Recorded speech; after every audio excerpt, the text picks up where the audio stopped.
10 years passed since the battle at Harmony Station. On this day, a new space station hung in orbit around a beautiful blue-green planet. The station was 3 times larger than the original Harmony Station. Its name, displayed in large letters across its main hub, was New Harmony. Inside the station's grand meeting hall, hundreds of people gathered. Humans stood alongside many alien species. The hall was decorated with the flags of the Galactic Alliance. At the front of the hall was a stage with a podium. Admiral Ji-woo. Park, now with gray in her hair, stood at the podium. She looked out at the crowd with pride. 10 years ago today, she began. We lost Harmony Station in a Krell attack. We thought we lost many brave souls that day, but some survived against all odds. She gestured to the side of the stage. Please welcome Colonel Tae-won Kim and Commander Dae-ho Shin. The crowd erupted in cheers as Tae-won and Dae-ho walked onto the stage. Tae-won walked with a slight limp from his old wound. Both men wore formal military uniforms covered in medals. Admiral Park continued. Their story is now legend. When the last evacuation ship had room for only one more person, Sergeant Kim gave up his spot so 3 Vreeland children could escape. Then he and Private Shin found a way to survive on an old maintenance shuttle. She didn't tell the whole story. How Tae-won had held off the Krell soldiers on the moon long enough for Tool to activate the ancient weapon. How the weapon had destroyed the Krell cruiser in a burst of light that lit up the entire system. How a Vreeland fleet responding to the strange energy signature of their ancestors' weapon had arrived in time to rescue them. Some stories were still classified.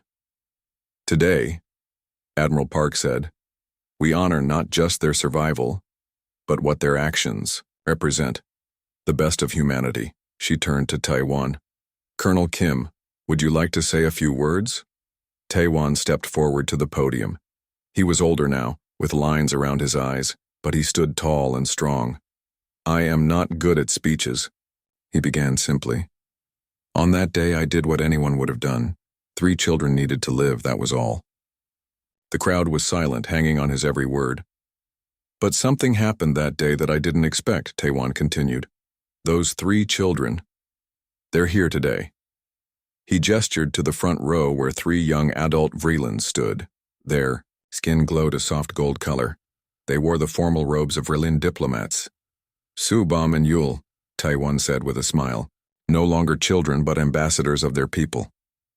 The 3 Vreelands stepped forward. Sue, now a tall, graceful figure, spoke in a clear voice.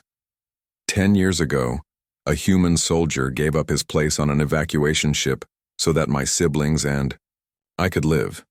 We were the last of our family line. Because of Staff Sergeant Kim's sacrifice, our bloodline continues. Sue's skin pulsed with colors as she spoke. Gold for respect, blue for truth, green for hope. But his sacrifice did more than save 3 lives, she continued. When we reached safety, we told our story. Humans and Vreelands had been cautious allies before. After hearing what one human soldier did for 3 Vreeland children, our peoples became true friends. Bom, the middle sibling, stepped forward. When the Krell attacked again 2 years later, Vreeland ships fought alongside human vessels. Together we pushed them back. Yul, the youngest, now stood beside his siblings. And when humans needed a new home for refugees after the Krell destroyed 3 colony worlds, our people offered a continent on our homeworld. Today, 2 million humans live on Vreeland Prime. Tae-won looked surprised. This was news to him. We named it Kim's Haven, Yul added with a smile. The crowd applauded loudly.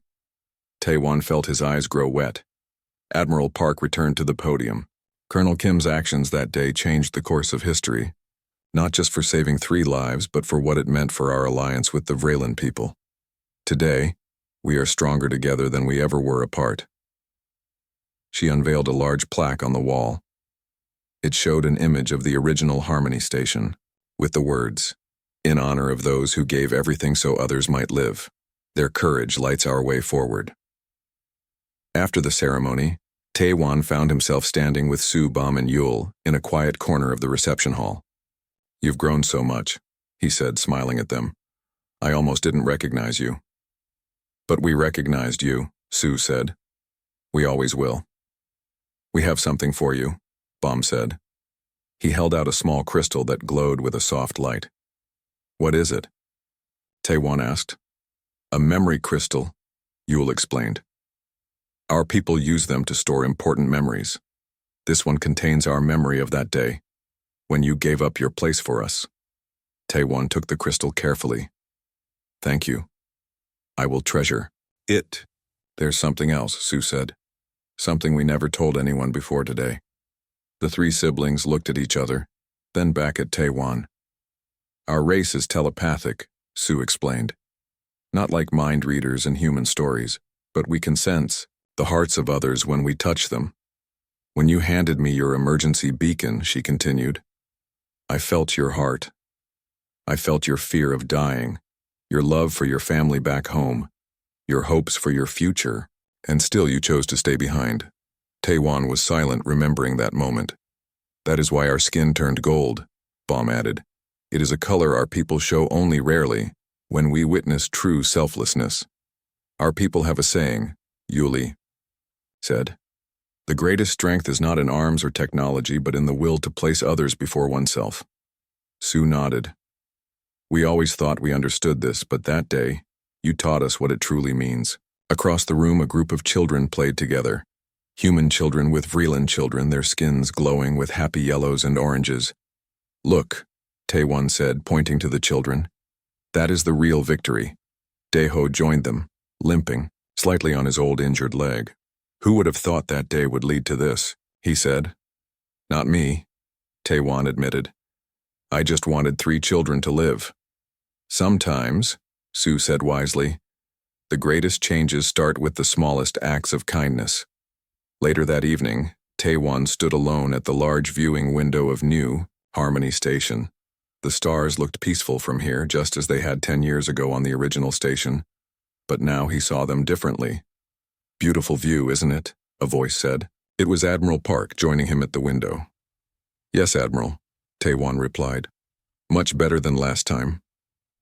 They stood in comfortable silence, watching the stars. Was it worth it? Admiral Park asked finally.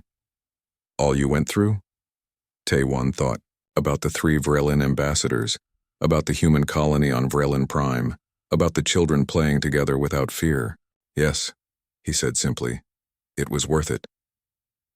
Below them, the planet turned slowly, half in light, half in shadow. But the night side was not dark. It was dotted with the lights of cities where humans and Vreelands lived together in peace. One small decision, one moment of sacrifice had changed everything.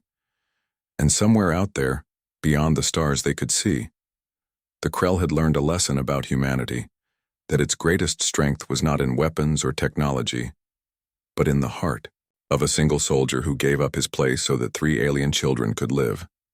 That was the true legacy of courage. The small maintenance shuttle drifted between the dark shapes of asteroids. Inside, Taewon finished bandaging his leg wound with the shuttle's basic medical kit. How bad is it? Daeho asked from the pilot's seat. Not too deep, Taewon replied. The Krell claw missed any major blood vessels. Daeho nodded, relieved. Good. We have enough problems without you bleeding to death. Taewon moved to the co-pilot's seat and looked at their situation. The shuttle's small screen showed their fuel level at 12%. The oxygen would last about 90 minutes more. Outside, the asteroid field provided some cover, but they were still very exposed. Any sign of Krell ships? Taewon asked. No, but they're out there, Daeho said. Probably busy with the main battle. The Alliance fleet must have responded by now. Taewon checked the emergency channels. Nothing but static. The shuttle's communication system was too weak to reach far. We should conserve air, Taewon suggested. Power down everything except life support and basic sensors. Daeho agreed and began shutting down systems. The lights dimmed, and the soft hum of the engines went silent. Now they could hear each other breathing in the small cabin. So, Daeho said after a while, those Vreeland children. Tell me about them. Taewon closed his eyes, picturing the 3 small aliens with their glowing skin. Their names are Sue, Baum, and Yul. Their parents died in the first attack. They were hiding in a maintenance shaft when I found them. And you gave up your spot for them, Daeho said. That's real courage. Taewon shook his head. It wasn't courage, it was right. Their species has fewer than 10,000 left in the galaxy. Every Vreeland life matters. Still, Deho insisted, not everyone would have made that choice. They fell silent again, watching the slow drift of asteroids outside. The minutes ticked by. Their air supply continued to drop. Suddenly, a small light began blinking on the console. "What's that?" Taewon asked, sitting up straight. Deho checked the system. "It's picking up a signal, weak but steady." He adjusted some controls and a pattern of beeps came through the speakers. Taewon recognized it immediately. "That's my emergency beacon," he exclaimed. "The Vreeland children activated it." Hope surged through both men. Deho powered up more systems, using precious energy to boost their receivers. "Can we tell where it's coming from?" Taewon asked. Deho worked the controls. "It's not exact, but it seems to be coming from there." He pointed to a spot on their simple navigation screen. "About 80 kilometers from here." Taewon checked their fuel gauge. "Do we have enough to reach it?" "Barely," Deho said. "But if we go, we commit everything. No turning back." They looked at each other. There was no real choice, and they both knew it. "Let's go," Taewon said. Deho powered up the engines and the shuttle hummed back to life. They moved slowly out of their hiding place among the asteroids and set course for the beacon's signal. As they traveled, the signal grew stronger. After 20 minutes of careful navigation to conserve fuel, they saw something in the distance, a small moon orbiting a gas giant. The beacon signal was coming from its surface. "That's not right," Deho said, confused. "The evacuation ships were heading to the jump point, not this moon." "Maybe they had to make an emergency landing," Taewon suggested. As they got closer to the moon, the shuttle's sensors picked up something else. The large, distinctive shape of a Krell cruiser in orbit around the moon. "Krell," Deho hissed. "They must have captured one of the evacuation ships." Taewon's heart sank. Had the Krell captured the ship with the children on board? Were they using the emergency beacon as a trap? "We need to know for sure," Taewon said firmly. Deho nodded grimly. "I'll take us in low, using the moon's gravity to help conserve fuel. Their sensors might not spot us if we're careful." The shuttle dipped toward the moon's surface, a barren landscape of gray dust and rocks. They followed the beacon signal to a small crater. What they saw there made both men gasp. It wasn't a captured evacuation ship. It was a Vreeland scout vessel, small and sleek, half buried in the crater wall. "A Vreeland ship?" Deho said in surprise. "What's it doing here?" Taewon looked at the ship more carefully. "It's damaged. Must have crashed recently. And someone's alive inside," Deho added. "They're using your emergency beacon to call for help." They landed their shuttle a short distance from the crashed Vreeland ship. The moon had a thin atmosphere, breathable but barely. They would need to be quick. "The Krell ship will have seen us land," Deho warned as they prepared to exit the shuttle. "Then we have to hurry," Taewon replied. They put on the shuttle's only 2 oxygen masks and opened the hatch. Cold, thin air rushed in, moving as quickly as they could. They made their way across the dusty surface to the crashed Vreeland ship. The ship's main door was partially open. Taewon and Deho squeezed inside to find a surprising sight. A single Vreeland adult, injured but alive, sitting at the controls. The alien skin glowed a weak blue. Beside it was Taewon's emergency beacon sending its signal into space. The Vreeland looked up as they entered. Its eyes widened in recognition. "Human soldiers," it said in perfect human language. "You came.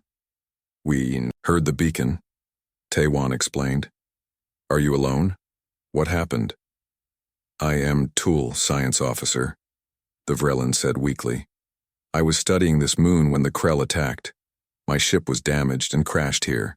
"The Krell ship is still in orbit," Deho said urgently. "They'll send troops soon." The Vreeland's skin pulsed with a new color, alarm red. "There is something you must know. This moon, it's not natural. It's an ancient weapon platform, built by my ancestors thousands of years ago.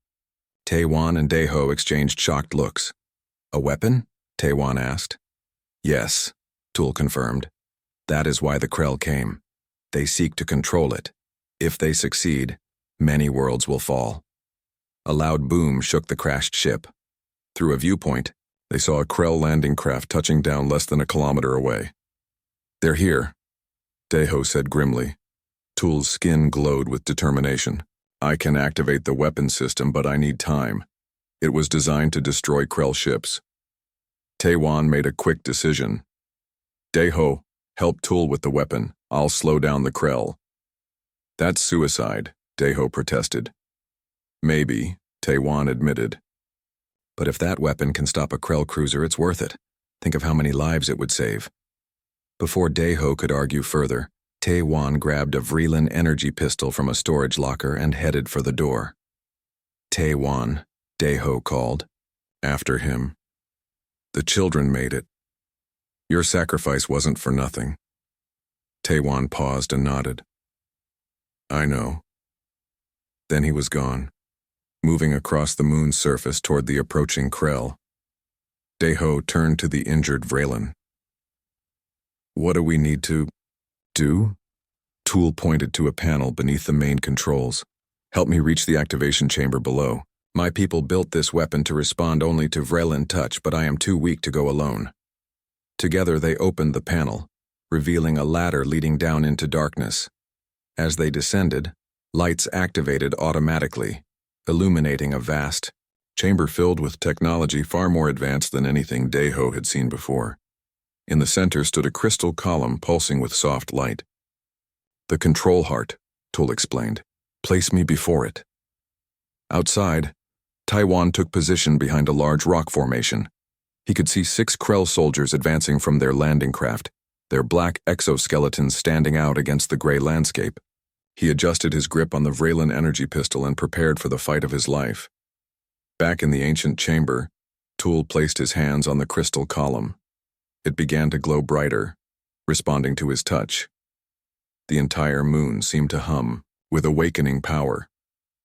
It begins, Tool said, his skin glowing with an intense gold color, the same color Taewan had seen on the Vreelan children. Above them, the Krell cruiser had no idea what was about to hit it.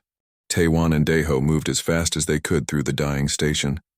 Every few steps Daeho winced from his injured leg, but he kept moving. How far to maintenance bay 4? Daeho asked between breaths. 2 more sections, Taewan replied. He checked his wrist device. We have 12 minutes before the station breaks apart. They turned a corner and froze. 20 feet ahead, a door had been ripped open. Large claw marks scored the metal. The Krell were close. This way, Taewan whispered, pointing to a side passage. It's longer but safer. The side passage was narrow and dark. Pipes ran along the ceiling, some leaking steam. The air grew thinner with each passing minute. Both men breathed hard as they pushed forward. The Krell, Daeho said between breaths. Why are they boarding a dying station? They take trophies, Taewan answered grimly. And they don't leave survivors. A crash echoed from somewhere behind them. The Krell were tearing the station apart, room by room. Almost there, Taewan said as they reached a junction. Maintenance, Bay 4 is just ahead. The door to the bay was locked down by emergency protocols. Taewan punched in his security code, but the panel flashed red. Let me try, Daeho said. He entered a longer sequence. Engineering override. The door slid open with a hiss. They slipped inside and Taewan sealed the door behind them. The maintenance bay was small but intact.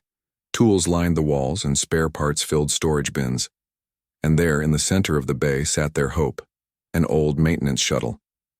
It looks ancient, Daeho said. The shuttle was little more than a box with engines and a small cockpit. It had no weapons and minimal shielding. The side panel read, MS-17 Utility Craft. Can you fly it? Taewan asked. Daeho limped around the shuttle, examining it. Basic controls, yes, I can fly it, but what? The fuel cells are nearly empty. We might get 50 kilometers from the station, but not much more. Taewon checked his wrist device again. 10 minutes left. We need to try. They worked quickly, Taewon checking the shuttle's systems while Daeho prepared for launch. The bay had its own small airlock and launch doors that could be operated manually. Life support is minimal, Taewon reported. Maybe 2 hours of air. Better than none, Daeho replied. A loud bang came from the door they had entered through. Something heavy hit it from the other side. Then came a sound that chilled their blood. A high-pitched clicking that could only be Krell soldiers communicating. They found us, Taewon whispered. The door dented inward as something powerful struck it again. Get in, Daeho shouted, limping to the cockpit. Taewon climbed into the shuttle, sealing its small door. Through the viewport, he watched as the bay door buckled under another powerful blow. How long to start the engines? Taewon asked. 2 minutes, Daeho answered, his fingers flying over the controls. The system is cold. The bay door tore open. 3 Krell soldiers burst in. They were huge, standing over 7 feet tall. Their bodies were covered in hard, black exoskeletons, and their forearms each ended in sharp claws. Their heads swiveled to fix on the shuttle with compound eyes. They see us, Taewon said.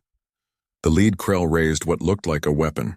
Taewon looked around the shuttle for anything he could use. We need more time, Daeho said, still working the startup sequence. Taewon spotted a small hatch in the shuttle's floor. Keep working. I'll buy us time. Before Daeho could stop him, Taewon dropped through the hatch and back into the bay. He grabbed a heavy wrench from a nearby table and faced the Krell. Hey, he shouted, waving his arms. Over here! The Krell turned toward him, clicking rapidly to each other. The leader pointed at Taewon and all 3 started moving toward him. Taewon backed away slowly, leading them away from the shuttle. He needed to keep their attention for just a little longer. Come on, you ugly bugs, he taunted, though he knew they probably couldn't understand his words. The lead Krell lunged forward with shocking speed. Taewon barely dodged the sharp claws that slashed where his head had been a moment before. He swung the wrench, connecting with the Krell's arm with a satisfying crunch. The creature shrieked and backed up. The other 2 spread out, trying to surround Taewon. Inside the shuttle, Daeho worked frantically. The engines were starting to whine as they powered up. He looked through the viewport and saw Taewon fighting for his life. Taewon ducked under another slash and rolled behind a storage container. His heart pounded in his chest. He had faced Krell before, but never at such close range without proper weapons. Taewon, Daeho's voice came through the shuttle's external speaker. Engines at 50%. Get back in here. Taewon glanced at the shuttle. He was too far now, with 3 Krell between him and his escape. He needed a new plan. His eyes fell on the bay's control panel near the outer doors.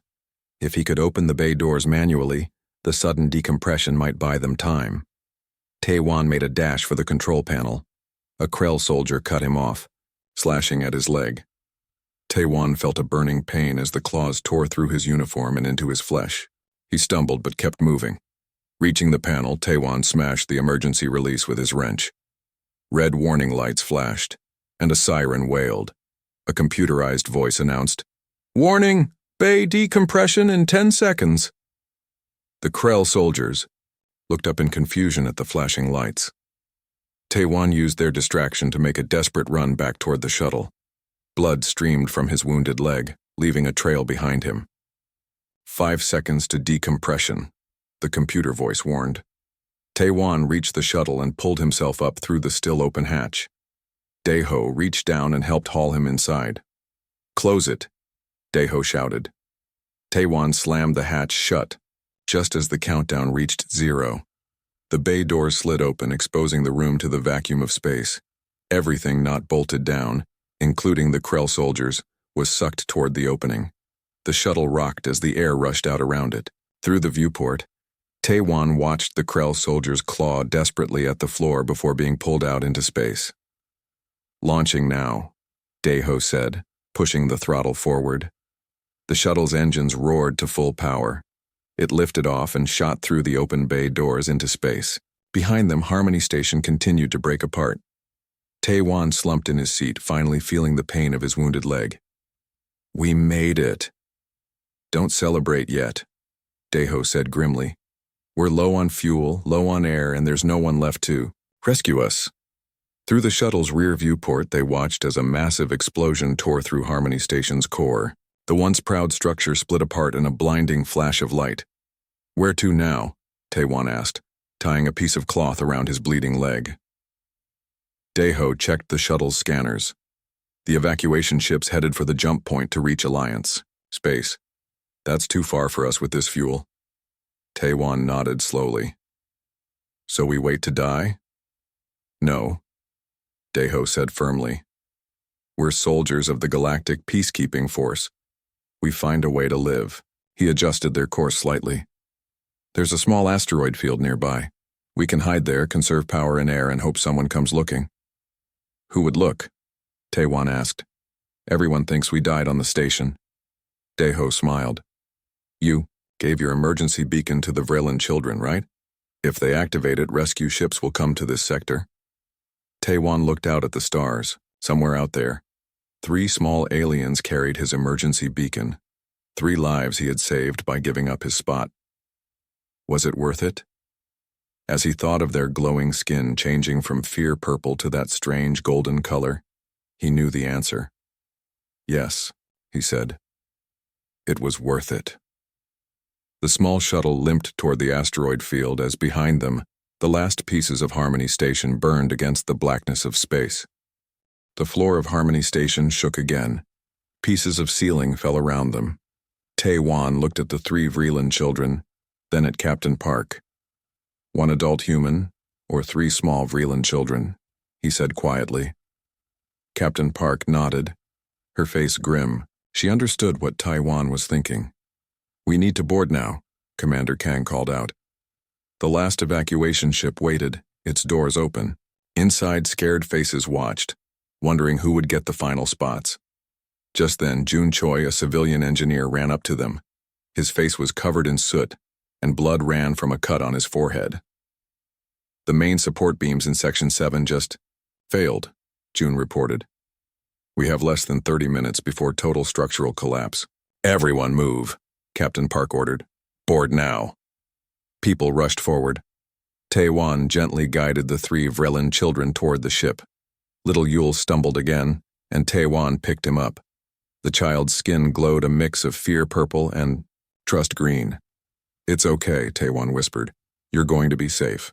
At the ship's entrance, Commander Kang counted people as they entered.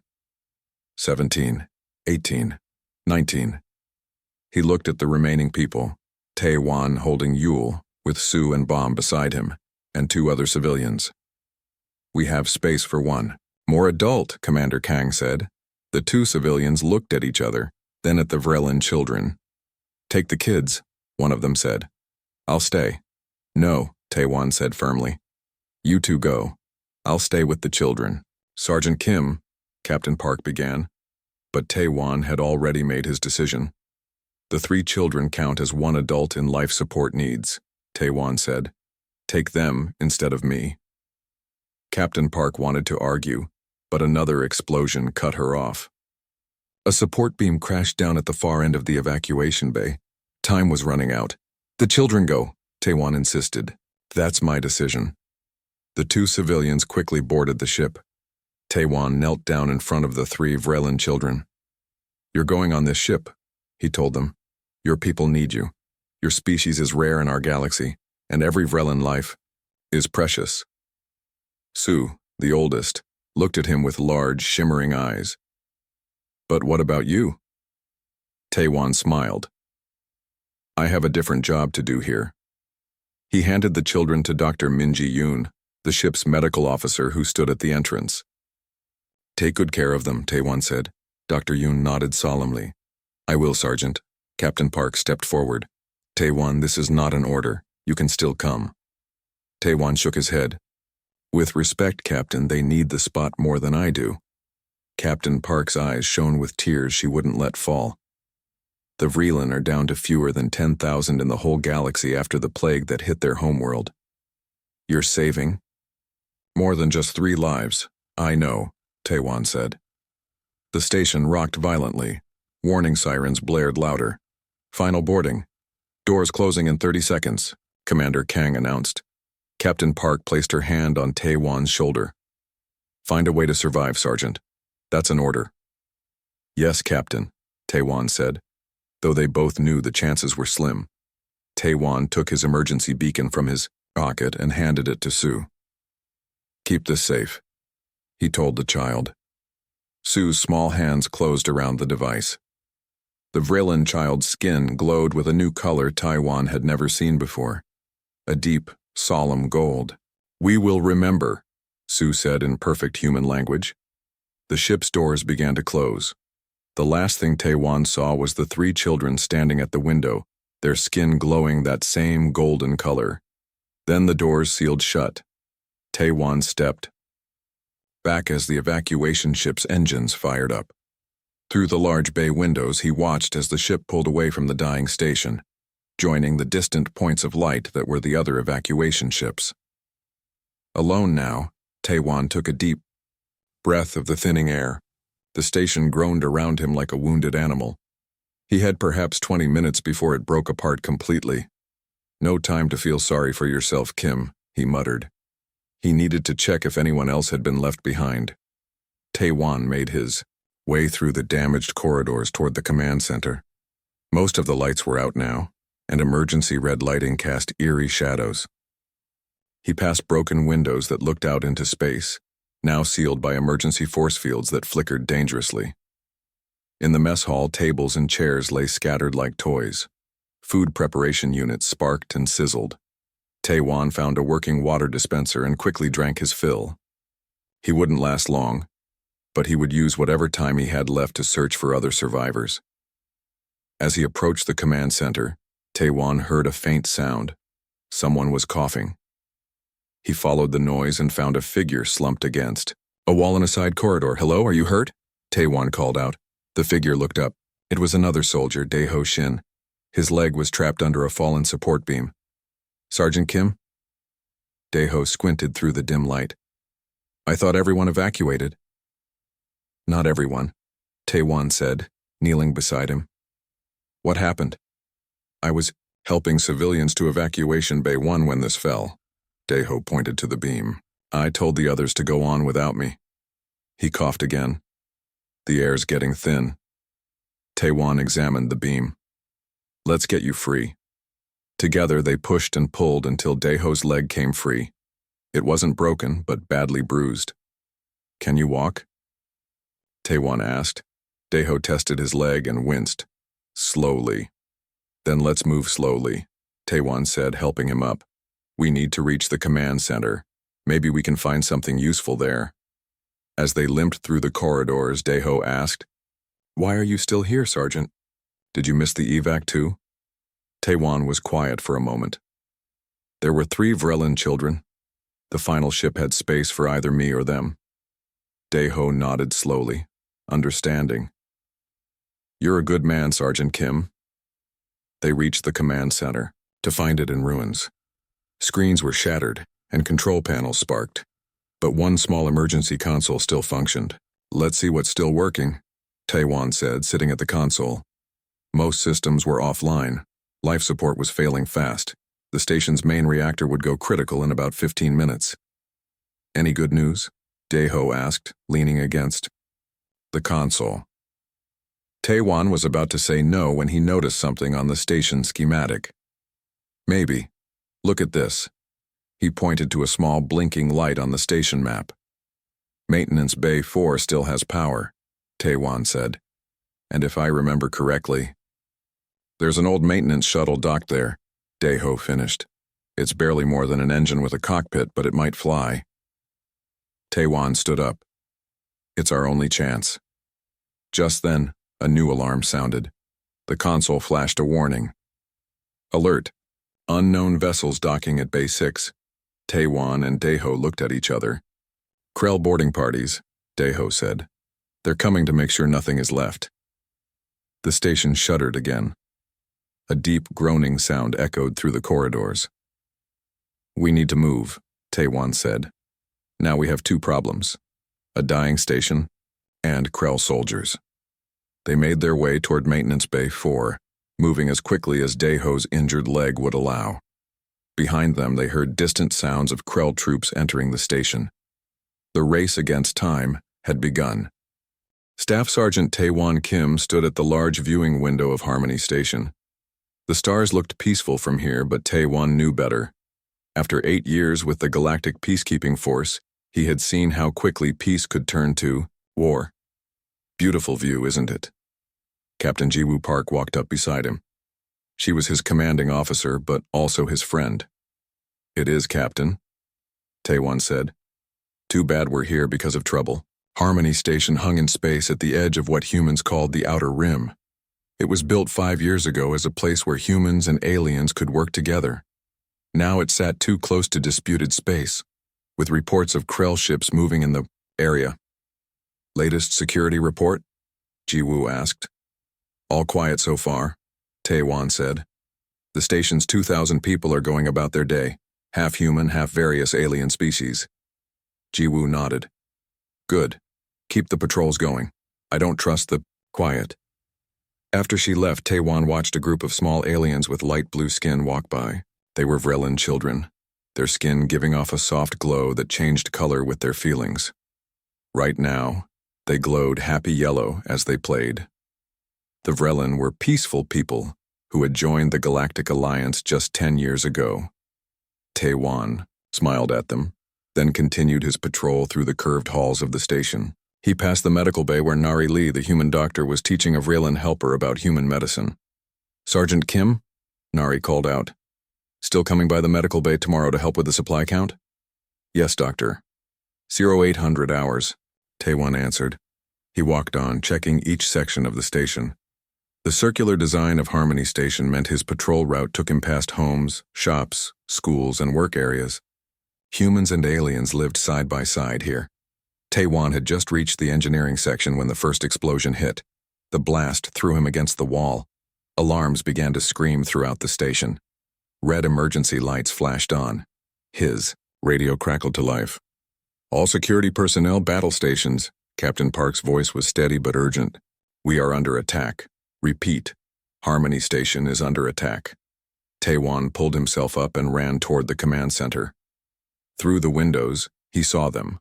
Krell ships, at least 20 of them. The Krell were large insect-like aliens known for their aggression. They attacked without warning and showed no mercy. "Sergeant Kim, report to command," his radio ordered. When he arrived at the command center, chaos reigned. Officers rushed between stations. The main screen showed Krell ships firing on the station. "Our shields are failing," a technician shouted. "Captain?" Park saw Taewon. "Sergeant, we need to start evacuation procedures. The Krell hit our main power core. We have maybe 2 hours before critical systems fail." Another blast rocked the station. "Make that 1 hour," said Commander Hyun Kang, who monitored the station's systems. "Life support is already struggling." Captain Park stood tall despite the crisis. "We have 8 evacuation ships. Not enough for everyone. Priority to children, then civilians." She turned to Taewon. "Sergeant Kim, take Squad 3 and secure the path to Evacuation Bay 2. Get as many people there as you can." "Yes, Captain." Taewon saluted and ran to gather his team. The next 40 minutes were a blur of smoke, screams, and rushed evacuations. Taewon and his 4-person squad guided frightened people through damaged corridors. Twice they had to find new routes when passages collapsed. "This way!" Taewon called to a mixed group of humans and aliens. "Stay together!" As they neared the evacuation bay, a support beam crashed down, blocking the path. "Find another way around," Taewon ordered his team. "I'll check for anyone trapped behind us." He turned back, moving through smoke-filled halls. Most areas were empty now, until he heard crying coming from a small maintenance shaft. Taewon knelt and peered inside. 3 small Vrelin children, huddled together, their skin glowing fear-purple. He recognized them as the ones he had seen earlier. The oldest couldn't be more than 8 years old. "It's okay," he said gently. "I'm here to help. Are you hurt?" The oldest child spoke in shaky but clear human language.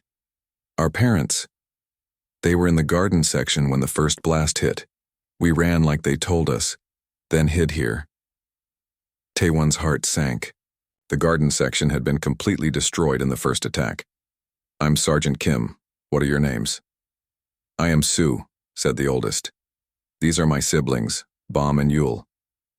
Well, Sue, I need you and your siblings to come with me now. The station is badly damaged. We need to get to the evacuation ships. The children crawled out, their tiny hands clinging to each other. Their skin now glowed with a mix of fear purple and trust green. Stay close, Taewon said. He radioed his team. This is Kim. I found 3 Vrillin children, heading to Evac Bay 2 now. The station shuddered continuously now. Lights flickered and the air was getting thin. Taewon led the children through side passages, avoiding fallen debris. When little Yul stumbled, Taewon picked him up and carried him. They were halfway to the evacuation bay when his radio crackled again. All personnel update, came Captain Park's voice. Evac ships 1 through 6 have launched. Only ships 7 and 8 remain. Ship 7 is at capacity and launching. Now, all remaining personnel report to Evac Ship 8 immediately. This is our last transport. Taewon quickened his pace. Come on, children, we need to hurry. When they finally reached Evacuation Bay 2, it was a scene of controlled panic. Commander Kang stood at the entrance to the last ship, checking people, and Captain Park directed the flow of the remaining evacuees. Sergeant Kim. Captain Park spotted him. You're one of the last. Ship 8 is almost full. Taewon guided the 3 Vrillin children forward. I found these 3. Their parents didn't make it. Captain Park looked at her tablet. The ship has life support and space for exactly 19 more people. She looked up. We have 20 people left, including you 4. Taewon looked at the frightened faces of Sue, Bom, and Yul, their skin now pulsing between fear purple and hope blue. Then he looked around at the other survivors waiting. All adults, all looking equally scared. A medical officer approached them. Captain, about the Vrillin children. They need to stay together. Their species forms psychic bonds with siblings. Separating them could cause permanent psychological damage. Another explosion rocked the station. Lights went out completely for 3 seconds before emergency power brought them back. Final boarding call, Commander Kang announced. The station's main supports are failing. Captain Park looked at Taewon, then at the 3 small Vrillin children. Hard decisions were part of command, and Taewon could see one forming in her eyes. How many spots do the children take up in the life support calculations? Taewon asked quietly. 3 small Vrillins count as 1 adult human in oxygen consumption, the medical officer said. Taewon nodded slowly, understanding what had to be done. The station trembled again, more violently this time. A decision had to be made.